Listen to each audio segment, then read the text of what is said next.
Yo, welcome to the Superkick Podcast. I'm your host, Ringside P. Hope you guys had a great week. We still on the road to WrestleMania. Then we got less than 50 days. Before we get going into the show, I want you guys to like, subscribe, share, comment. Like I always say, man, I appreciate you guys commenting, sharing my stuff, liking my stuff, subscribing and whatnot. Just want to keep growing the platform, keep growing the show, trying to make it better for everyone. So you guys got any tips, any suggestions, things you guys want to see, let me know. But yeah, man, we're just going to keep on moving with this thing, man. We're going to get into Raw, then we get into Smackdown topics, talk about the Elimination Chamber, talk about obviously The Rock and the Bloodline and Roman Reigns together and whatnot. And we got Cody and Seth together. So we're going to get into all those topics and more on this episode here. So let's get ready, man. Let's get into it. Let's go. So this week concluded the qualifying matches for the Elimination Chamber matches, the men's and women. So we get into that real quick. For the men's, we got LA Knight, we got Randy Orton, we got Bobby Lashley, we got Drew McIntyre, we got Logan Paul, and we got Kevin Owens. So like I said, I always say I think Logan Paul, he isn't gonna win before I get started, but he should pretty much shine in this match just because I think he's gonna have the opportunity to kind of just blend in with everyone and hit his spots. And I mean, he's great in the ring. I'm gonna get into the match of the week later on, but he's one of the nominees for that. But I think this should be a pretty decent, solid chamber match. I'm predicting Drew's gonna win, so he can continue on his road to WrestleMania, and it's gonna be him versus Seth. Or I don't know yet, but we got to kind of figure things out. But it's looking like it's gonna be I think it's gonna be Drew McIntyre. Who do you guys think? But it's great to just kind of see Drew just doing. He, like I said last week, he's making his own path to WrestleMania. Like I said, with the shirts and the merch and all these different things, he's using social media right, and I don't know, man, it's just all falling into place for him. I don't know what's gonna happen after WrestleMania for him or whatnot, but just he's on a roll right now, and where Monday Night Raw is missing a good heel, he's playing that role. He's filling those shoes real well. I look forward to seeing more Drew McIntyre in the next coming weeks, especially continuing on to WrestleMania and whatnot.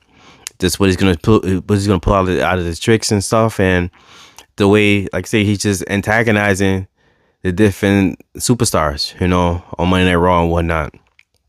I know he got a match with him and Cody Rhodes coming up on Monday, so we'll see what's gonna happen with that. But man, Drew's on fire right now. I was surprised. Initially, I had picked for Bobby Lashley to beat Bronson Reed in the chamber match, but then I was like, man, I forgot that Bronson Reed was from Australia. So I mean, it kind of sucks that he's not going to be able to perform in his home country, which is, like I said, is a bummer in a sense.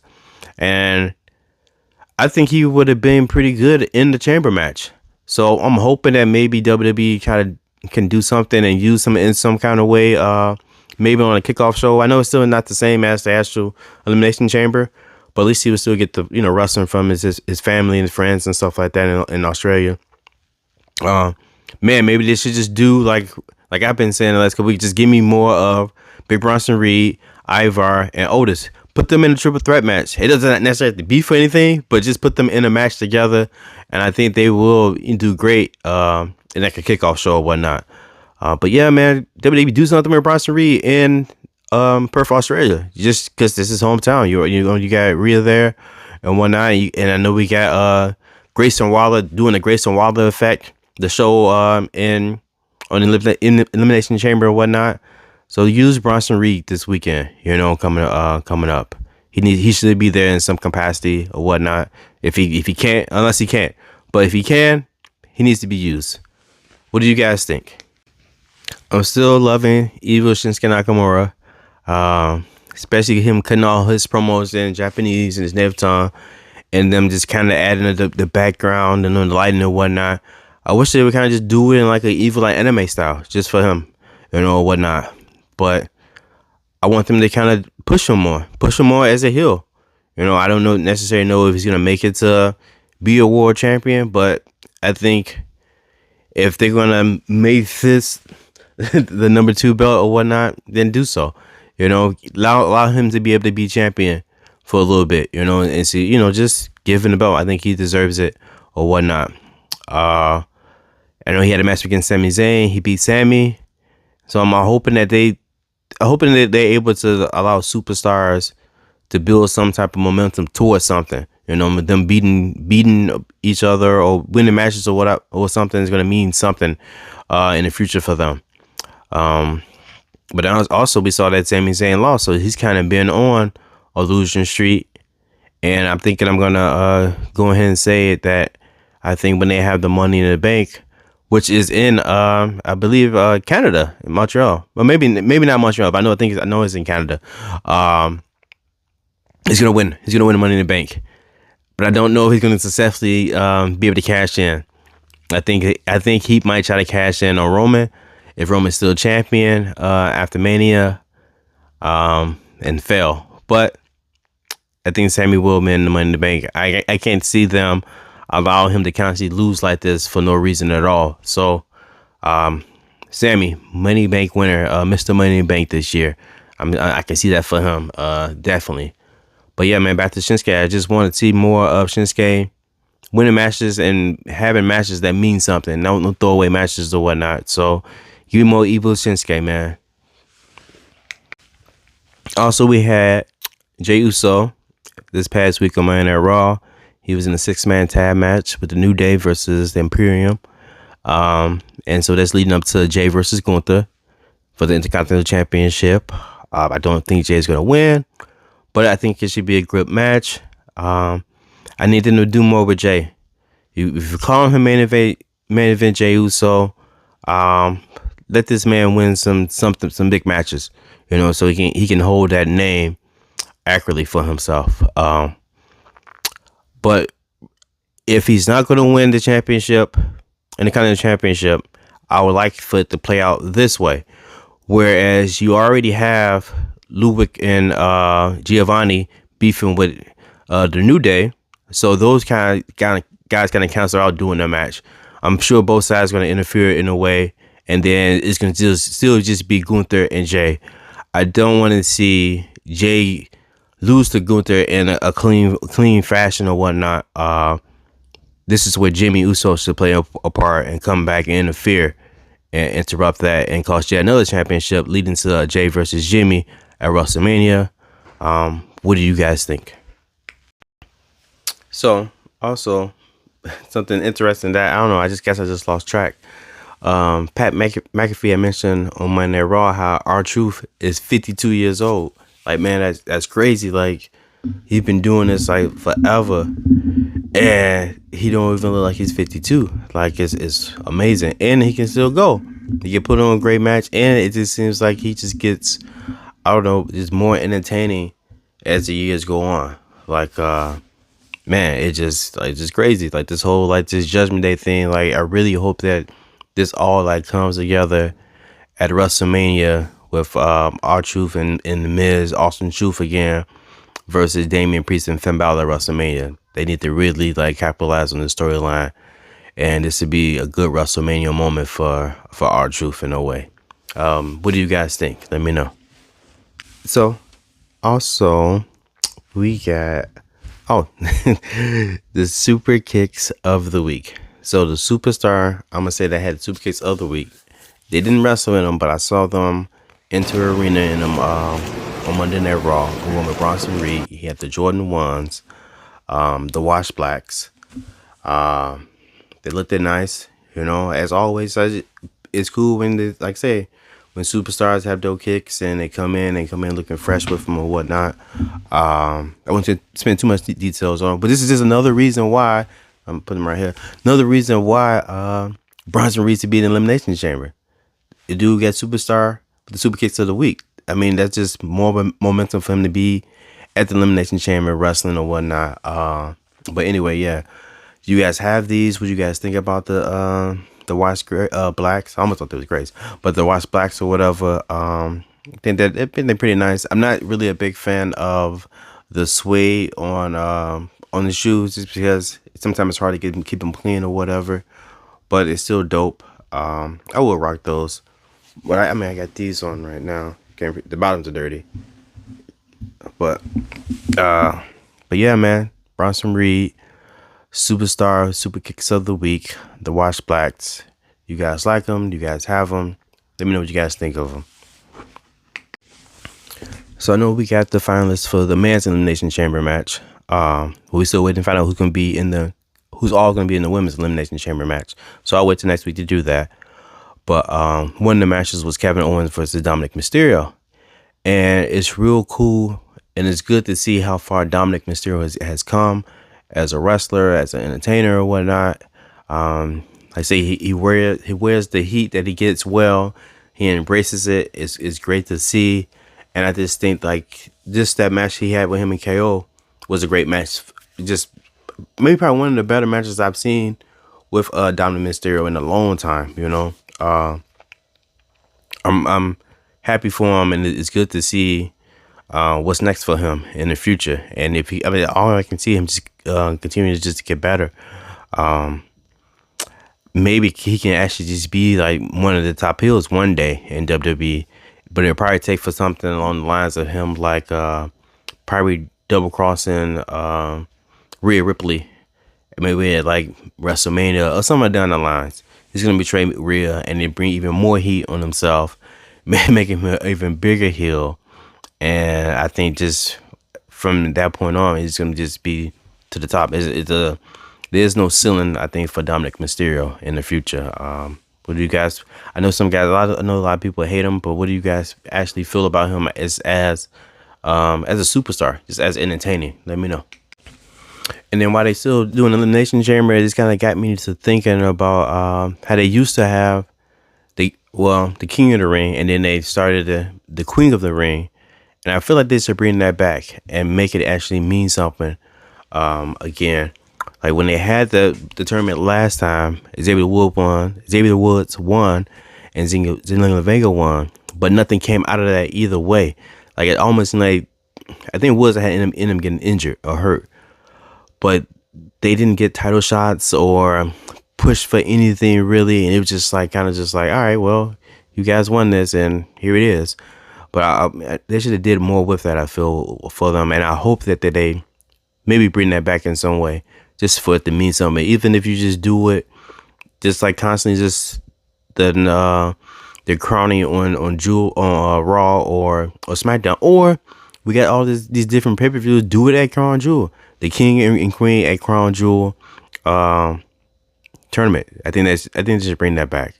Do you guys remember that? Do you guys like the King of the Ring, Queen of the Ring? Would you rather have to just be done with it all together? I don't know, but I want it back. I know. Myself, I want it back. So before I wrap up this show, I got a couple more topics, but I'm gonna get into the match of the week. So for me, it came down to two matches. It was the 6-man tag with the New Day and Jey Uso versus Imperium. I thought that was a phenomenal match. It was a good look for Jey Uso, especially with his match coming up against Gunther for the Intercontinental Championship. So it was great to see that. But just all together, it's just that I'm loving the new intensity that the New Day is bringing, and I hope that continues for them. But that was just a great match all the way around. Like I said, Gunther always puts on great matches. I don't know any too many bad matches I've seen with Gunther in them. So that was one of the matches of the week for me until I got to see The Miz versus Logan Paul for that qualifying match for the Elimination Chamber. Logan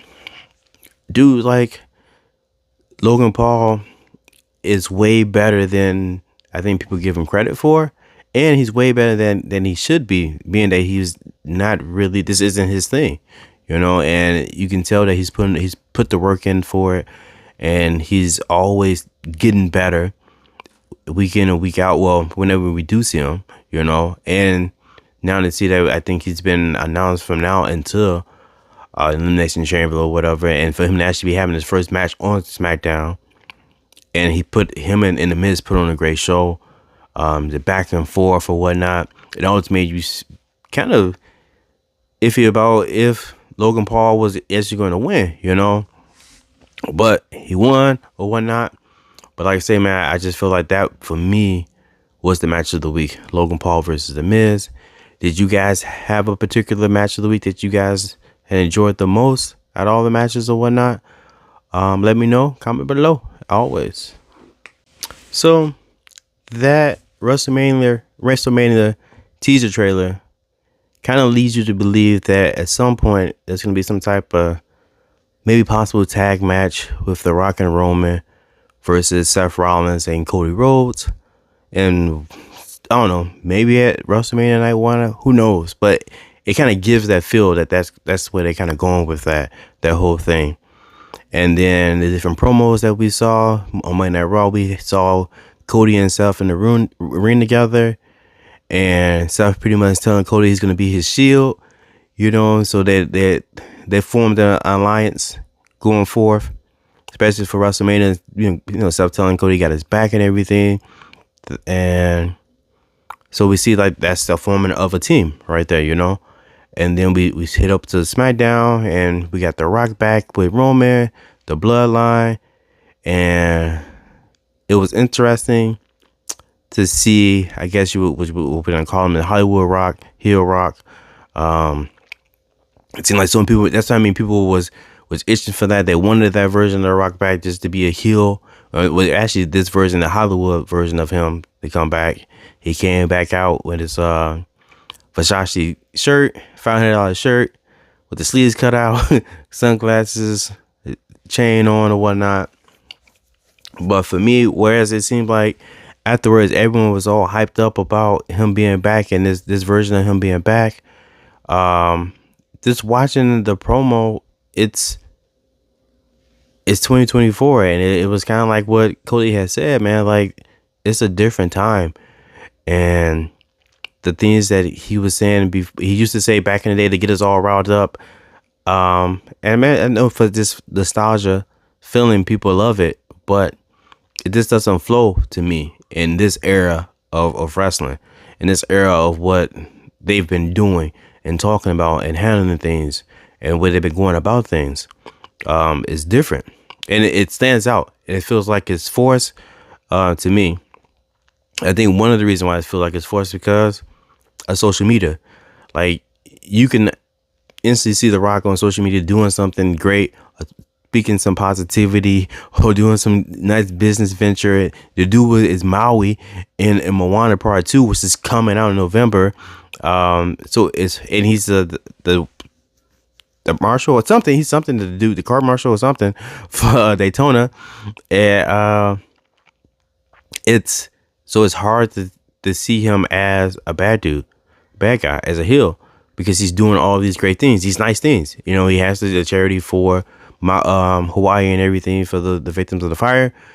And so they see him as a heel. It just doesn't fit right now. And like I say, it just seems like forced. And then for him to still do his old like stick seems forced.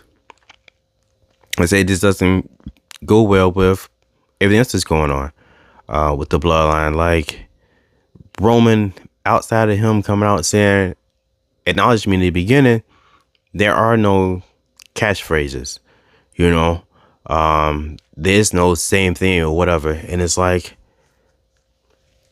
there's only one character that I would want to see come back in this nostalgia form, and that's just The Undertaker.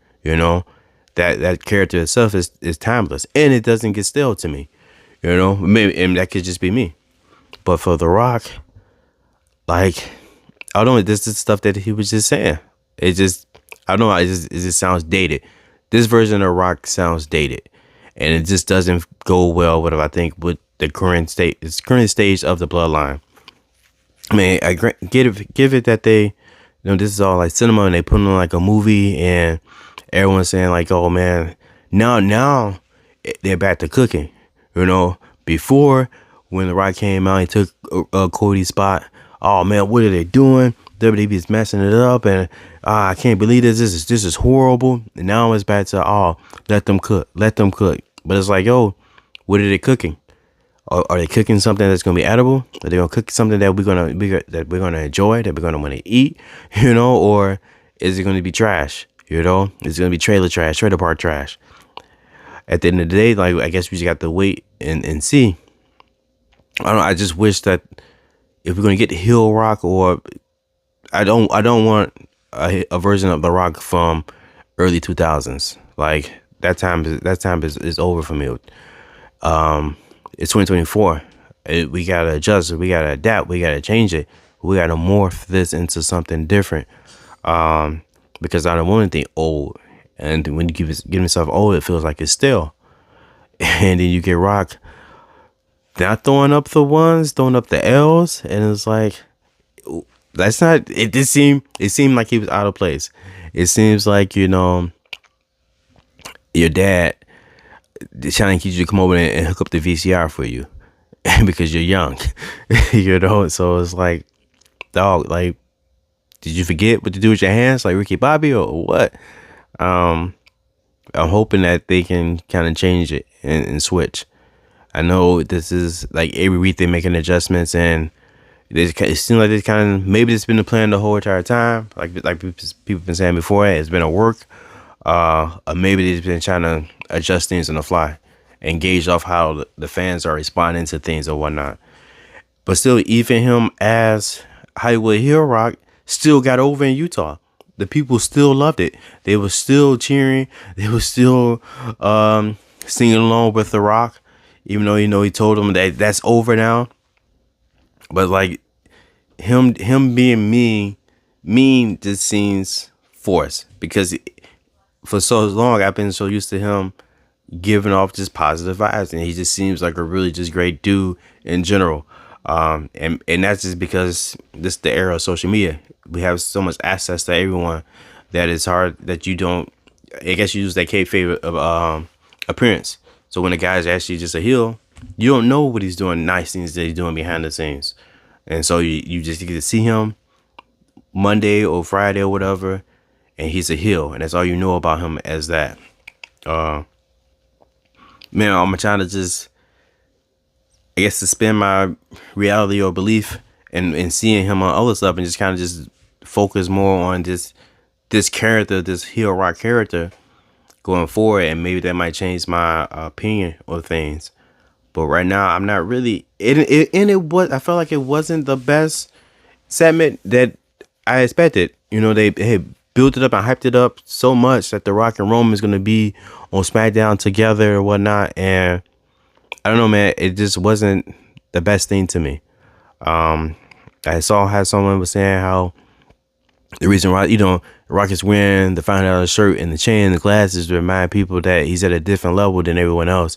That they know that he got money and whatnot. And it's like, well, yeah, we know he's pretty much a billionaire. We know he got money.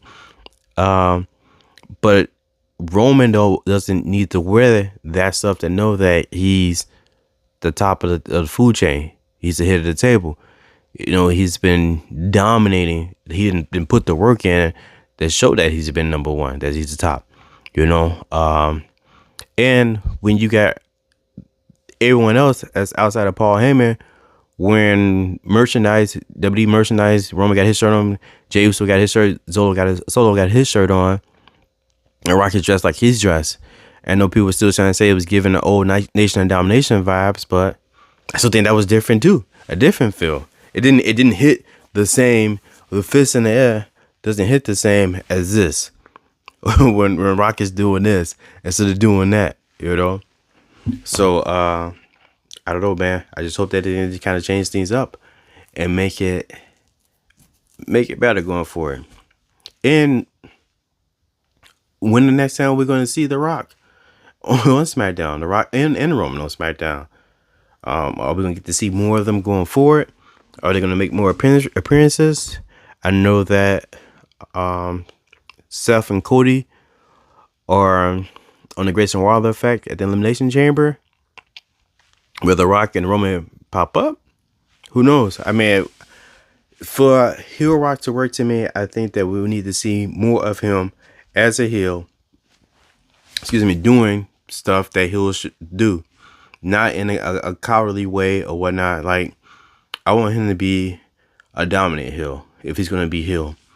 And now we all kind of trying to suspect if he's going to double cross Roman.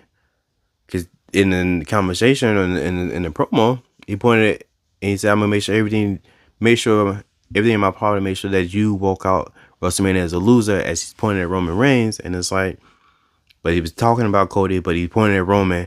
And so now it's like, oh, this suspicion if the Rock is going to turn. And I don't want that either. Like, yo, if you're going to be heel Rock till the day you die, you in the bloodline. And later on, maybe we might get that match. Roman versus The Rock. But now it seems like it's past due, it's dated, and I don't want it right now anymore. Anyway, I also don't want even Cody versus Roman. I don't know what I want. I just want a good WrestleMania, honestly. And I think I'm going out on a limb by saying this. I remember Cody had mentioned about his dad winning the title, but on a disqualification, and they got a picture of him holding the title for a brief moment, and then they had to take it away from him.